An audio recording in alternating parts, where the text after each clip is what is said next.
Martino. Le parrain de l'actualité.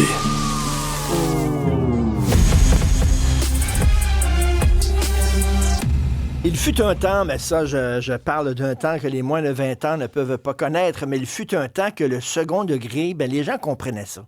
Quand tu faisais de l'ironie, quand tu faisais du second degré, tu n'avais pas besoin de dire « Attention, avertissement, ce que je vais dire doit être pris au deuxième degré. » Des fois, moi, il fut un temps, j'écrivais des textes sarcastiques, ça passait. Aujourd'hui, je regarde les commentaires, les textes des fois ironiques que j'écris, puis les gens prennent ça au premier degré. Ben là, en tout cas, le cas de notre invité, Benoît Rodrigue, est cinéaste, créateur de contenu, nouvellement humoriste, disons, et il y a un personnage. Je veux dire, vraiment, là, si tu as un quotient intellectuel un peu légèrement supérieur à celui d'une courge, tu comprends que c'est du second degré, mais ça a l'air que les fans du Canadien ne comprennent pas. Donc, Benoît Rodrigue, bonjour. Bonjour, M. Martineau. Alors, des gags sur le Canadien et la Ligue nationale, ça passe moins. Je vais vous passer, des extraits, OK, de performances, de clips de Benoît Rodrigue qui parle, moi je trouve ça très drôle, sur le hockey, le Canadien, la Ligue nationale. On écoute ça. En ce moment, toutes les défaites du Canadien, c'est une question de marketing. Tout est calculé. Ça vient d'en haut. Ça vient de Kent Hughes, ça vient de Jeff Molson. Les joueurs ont été mis au courant. Ça a commencé pendant la pré-saison. Le Canadien, là, quand il se fait scorer 4 buts en commençant la première période, au bout de 2 minutes, ils perdent déjà 4-0, ou qu'ils sont en train de gagner une game puis qu'ils se font compter un but à 1 minute de la fin. Tout est calculé. En ce moment, il faut que les gens pensent que le Canadien est en déroute. C'est une mise en marché de la part du Canadien. Comme ça, quand Patrick Laine va revenir, tout le monde va voir Patrick Laine comme un héros parce que le Canadien, ils ont calculé qu'à partir de ce moment-là, les joueurs allaient commencer à jouer pour vrai. Donc, on peut voir ça vers la fin décembre, peut-être début janvier dans le cas de Patrick Laine. Puis en ce moment, Jeff Molson est en Chine, dans des usines en train de faire imprimer des chandails. Les complotistes, c'est comme ça qu'ils parlent, là, avec énormément là, de sérieux, puis d'aplomb, puis ils savent, puis tout ça. Alors maintenant, bon, c'est de l'humour. Il est devenu, Benoît Rodrigue, le criminel le plus recherché au Québec. Pourquoi? Ben parce qu'il a osé rire du Canadien. Alors, menace de mort même, Benoît? Ben, c'est ça, quand j'ai fait l'entrevue avec Jean-Nicolas Blanchet, j'ai dit, j'ai laissé échapper menace de mort dans la conversation, mais c'est ça, j'ai précisé que c'était de me faire battre à coups de batte de baseball d'en face si on me croise, qui peut résulter en une mort, un cadavre. Peut-être pas aussi, hein? Peut-être je pourrais aussi être paraplégique. Ben, c'est ça, là, c'est pas nécessairement. C'est ça, c'est Jean-Nicolas Blanchet qui a écrit dans le Journal de Montréal, Journal de Québec, un texte là-dessus. Et Jean-Nicolas m'a déjà dit, parce que lui, des fois, ça y arrive, bien sûr, de critiquer le Canadien, puis il m'a déjà dit, les fans, là, hardcore, les vrais fans du Canadien, c'est une bande de méchants crinqués, là.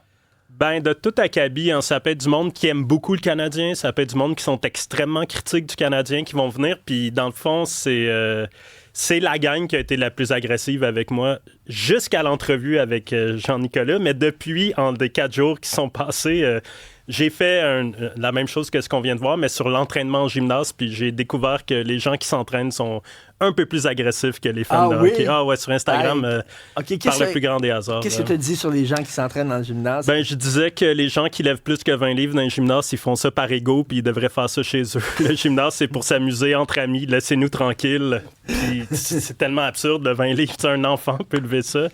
Puis là, naturellement, c'est les insultes sur l'apparence physique parce que eux autres sont dans l'apparence. Dis les gens qui s'entraînent, mais il y en a plein qui ont compris la joke aussi. Puis, Ben écoute, s'il y a un endroit qui est drôle au monde, c'est bien les gyms. Ouais.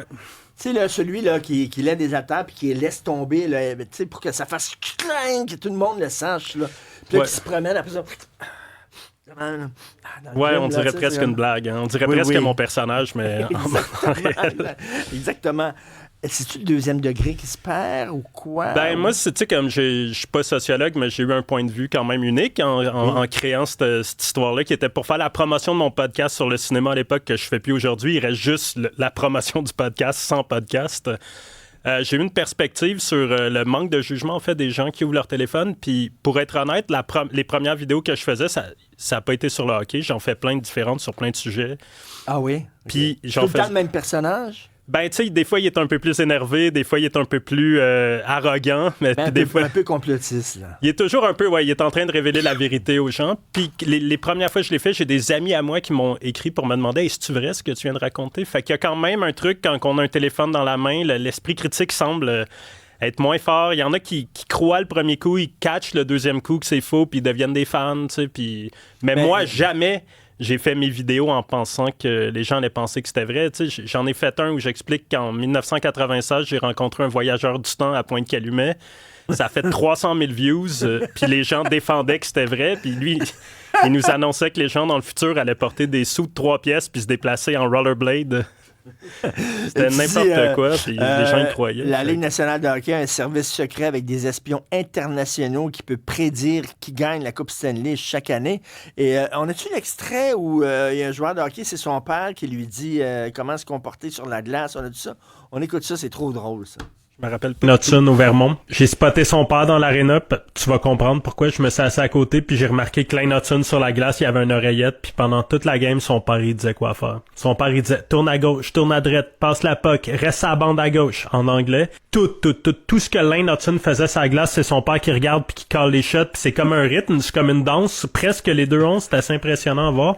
C'est comme un auto-téléguidé, Lane Hudson. Si t'as quelqu'un qui dit quoi faire à tout moment dans son oreillette, il est capable de faire des choses vraiment impressionnantes. Malheureusement, ouais, ben je peux dire n'importe quoi rendu là. Puis tu sais, comme je fais ça tout seul chez moi, puis tu peux voir qu'il y a personne devant moi parce que mon col de chemise est complètement défait, puis personne me l'a dit, puis j'ai enregistré de même. Puis... Mais c'est une nouvelle carrière là, qui s'ouvre devant toi. Ben il y a pas d'argent associé, il y a pas de revenus associés à ça, mais c'est un fun noir que je me fais. Puis je veux dire parce que j'ai beaucoup plus de fans que de détracteurs, puis parmi eux il y en a qui sont plus drôles que moi, puis c'est devenu comme une communauté à travers Facebook puis TikTok.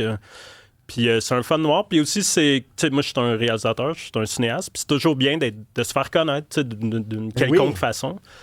Puis je sais pas aussi, tu sais, dans ma tête, quand j'ai commencé à faire ça, même quand je faisais mon podcast, c'était toujours avoir une présence québécoise sur l'Internet, tu sais, parce que c'est là que les jeunes sont, c'est là que les gens vont beaucoup. Il y en a qui consomment plus du tout de contenu québécois. Ouais. Fait qu'en faisant quelque chose que moi, je trouvais cool, qui allait intéresser les gens, je créais du contenu québécois, même si c'est un petit 2 minutes dans ta semaine. Est-ce que ça a pris un certain temps avant que tu dis, là, ça décolle?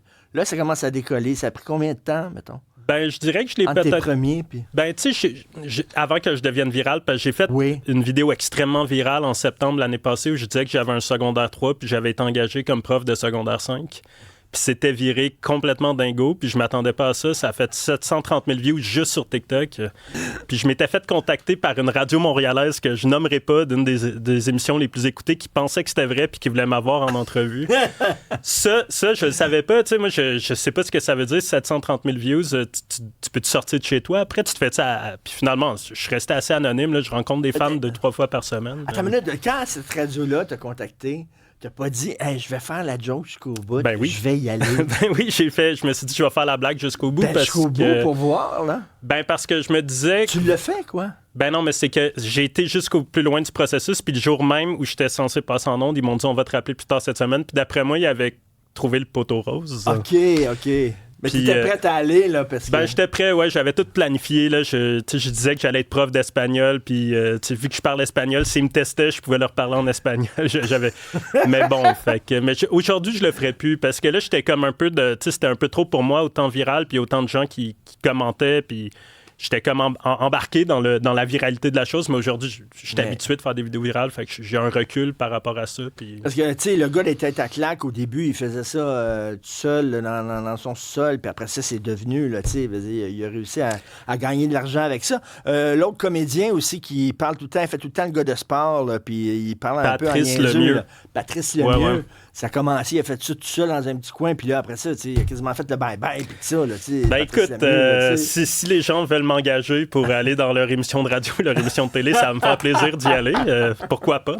Alors, là, c'est rendu quoi? 40% de gens qui... Ça serait dur de trouver un chiffre. Te casser la gueule, 60% des gens qui comprennent le gag? Je peux t'expliquer quand ça se passe un peu la violence sur les réseaux sociaux. C'est quand j'ai commencé à devenir viral sur TikTok au début, parce que pendant la première année, j'étais juste viral sur TikTok. Les vidéos pognaient juste sur TikTok.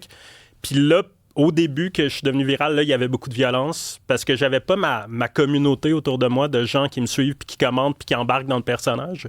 Puis après un bout de temps, dans la communauté TikTok, il y a eu assez de monde qui tournait autour puis qui était souvent beaucoup plus drôle que moi, que là, ça a comme calmé les choses. Après ça, sur Facebook, un an plus tard, c'est devenu viral. Et oui, on peut devenir viral sur Facebook. J'en avais aucune idée. Puis là, au début, il y a eu beaucoup de violence. Puis encore là, il est rendu avec une grosse communauté de gens vraiment cool. Puis ça fait que ça maintient l'agressivité. Puis là, mon Instagram, il n'a jamais pogné. Puis là, dans les 4 derniers jours, les gens qui s'entraînent sont dans le mode violence. Non, je trouve ça super drôle. Tu dis que tu avais un podcast sur le cinéma en terminant ton film préféré. 8,5 de Fellini. 8,5 de Fellini. Bon, voici un homme de goût. Ouais. J'ai failli mettre mon T-shirt Fellini, là, comme dans la première vidéo, j'avais à marqueur, mon T-shirt à marqueur de Fellini. Ben oui. Ben oui, je me souviens. Ah, c'est dicton du Québec. Bon, oui. Alors, Benoît Rodrigue, merci beaucoup. Merci, M. Martineau. Au revoir.